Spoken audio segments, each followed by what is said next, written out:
था। उस पीपल के पेड़ पर चुड़ैल का साया था।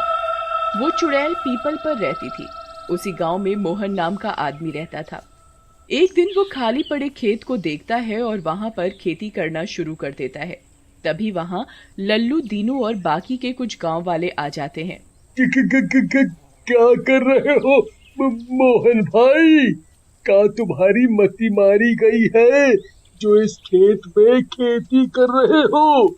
सुना नहीं है इस पेड़ में चुड़ैल का साया है। ये सुनकर मोहन जोर जोर से हंसने लगता है। क्या कहा दीनू भैया? चुड़ैल का साया?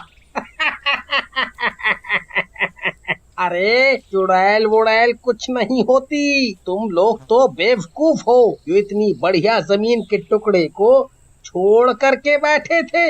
मैं तो अब यहाँ खेती करूँगा और खूब माल बनाऊंगा। देखो मोहन, जो हमें कहना था हम कह दिए, बाकी तुम्हारी मर्जी, कल को मत कहना। चलो जी, सब लोग अपने अपने घर, बनने दो गधे को अंबानी। जलते हैं सबके सब मुझसे।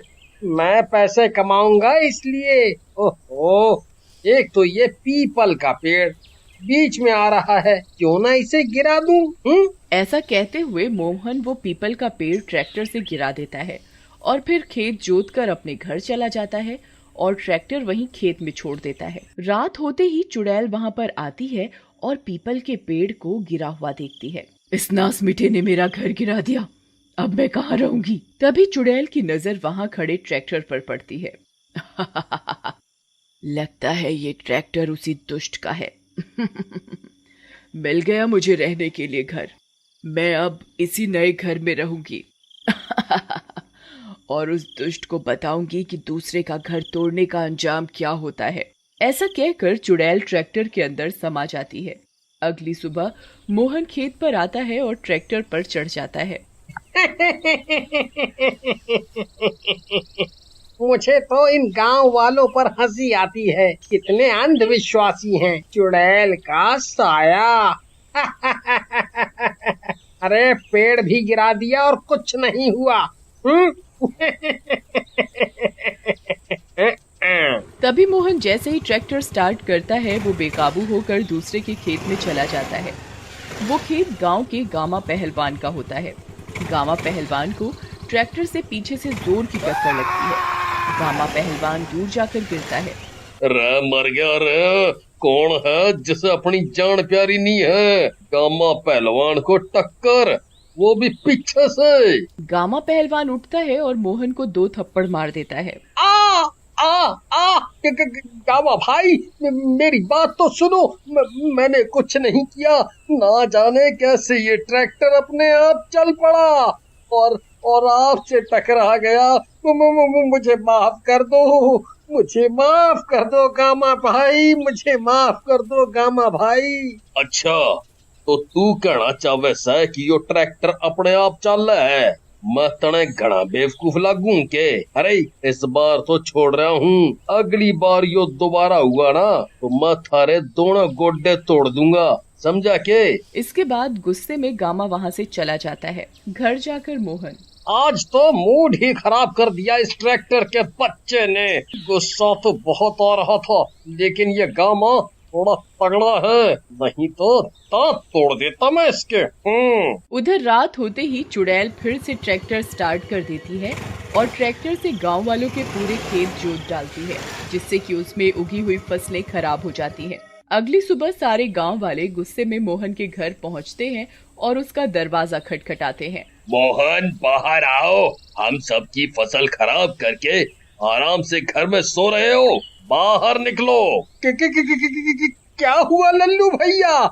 सब गांव वाले मेरे घर पर सब खैरियत से तो है? वाह वाह, नौटंकी बाज, सबकी फसल खराब करके कितना भोला बन रहा है। वाह, गांव वालों बताओ इसको जरा खैरियत से। तभी गांव वाले गुस्से में मोहन की पिटाई करने लग जाते हैं। आ आ आ अरे अरे रुक जाओ भाई, अरे रुक जाओ, मेरी बात तो सुनो। मुझे सच में नहीं पता आ, आ, मुझे सच में नहीं पता क्या हुआ। अरे नास मिटो, क्यों मार रहे हो मुझे? आ, आ, आ, आ। फिर गांव वाले मोहन को साथ में लेकर के खेत में जाते हैं और उसे अपने खेत दिखाते हैं। देखो अपनी आंखों से क्या हाल किया है तुमने। सब गांव वालों की फसलें खराब हो गई है। मालूम है कितने का नुकसान है ये?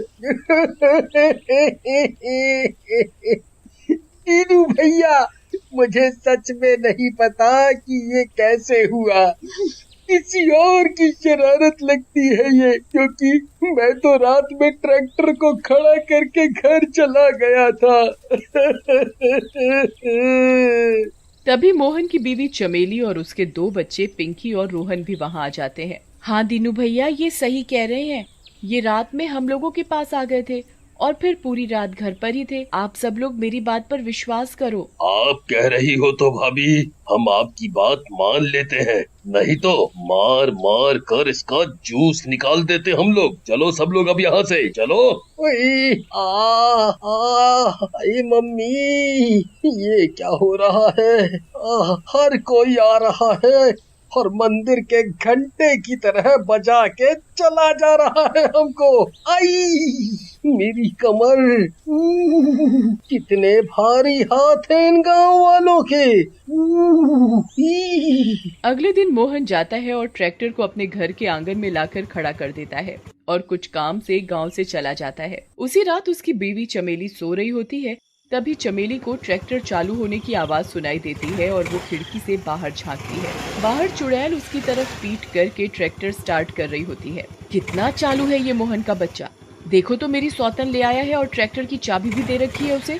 मुझे तो ट्रैक्टर छूने भी नहीं देता। आने दो इसे आज घर, बताती हूँ, निकालती हूँ इसकी आशिकी। अगली सुबह जैसे ही मोहन घर पहुँचता है, मोहन की बीवी चमेली झाड़ू लेकर उस पर टूट पड़ती है। मुझे तो ट्रैक्टर को छूने भी नहीं देता और यहाँ लड़कियों को चाबी बांट रहा है।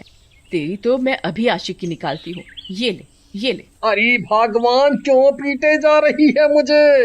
अरे कौन सी लड़की? तुम्हें तो पता है प्रियतम, तुम्हारे अलावा तो मैं किसी को नजर उठाकर देखता नहीं। अब रुको, अरे रुको, मुझे तो कुछ गड़बड़ लगती है।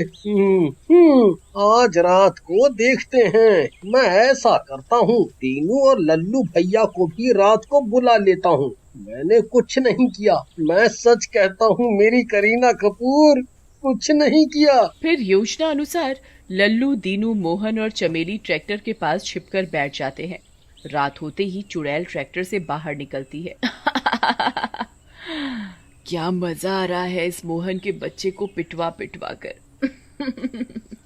मेरा घर तोड़ा था, इसको तो मैं कहीं का नहीं छोड़ूंगी। पहले थोड़ी और हजामत हो जाए इसकी, फिर इसको मारूंगी। पूरे गांव को। चुड़ैल को देखकर चारों बहुत डर जाते हैं। देखा, कहा था ना कि ज्यादा लालची मत बनो और पेड़ को मत गिराओ। अब फंसा दिए ना सब गांव वालों को। लल्लू भैया, मैं तुम्हारे पैर पड़ता हूँ, मुझे बचा लो इस बार, बस इस बार। आगे से कभी लालच नहीं करूँगा। बचा लो लल्लू भैया, बचा लो। उनकी ये खुसुर फुसुर चुड़ैल सुन लेती है और उनके सामने आ जाती है।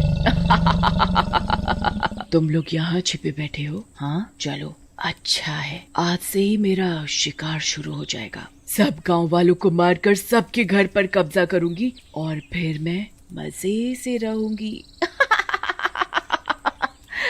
मुझे बेघर कर दिया था ना। फिर चुड़ैल मोहन को गर्दन से पकड़कर उठा लेती है, लेकिन तभी सरपंच और गांव के पुजारी वहां आ जाते हैं। सरपंच जी, मुझे बचाइए, ये चुड़ैल मेरी जान ले लेगी। बचाओ, बचाओ मुझे। तुम डरो मत मोहन, मुझे तुम्हारे साथ हुई घटनाओं से पहले ही अंदेशा हो गया था कि ये उसी पीपल वाली चुड़ैल का काम है। इसीलिए मैं गांव वाले पुजारी जी को साथ लाया हूँ। कौन ये पुजारी? ये बचाएगा तुम्हें मुझसे? ये फटीचर, तुम लोगों ने मेरा घर तोड़ा है, अब तुम सबको मारकर सबके घरों पर मैं कब्जा करूंगी। पहले तो मैं सोच रहा था कि तुझे कोई नया पेड़ रहने के लिए दे दूंगा, लेकिन तू तो बहुत ही घमंडी और खतरनाक चुड़ैल है, तुझे तो इस दुनिया से दूर भेजना ही पड़ेगा। ऐसा कहकर पुजारी जी अपने पास से भभूत निकालते हैं और चुड़ैल पर डाल देते हैं। भभूत की चुड़ैल के ऊपर गिरते ही चारों तरफ धुआं ही धुआं हो जाता है और जैसे ही धुआं हटता है चुड़ैल गायब हो जाती है।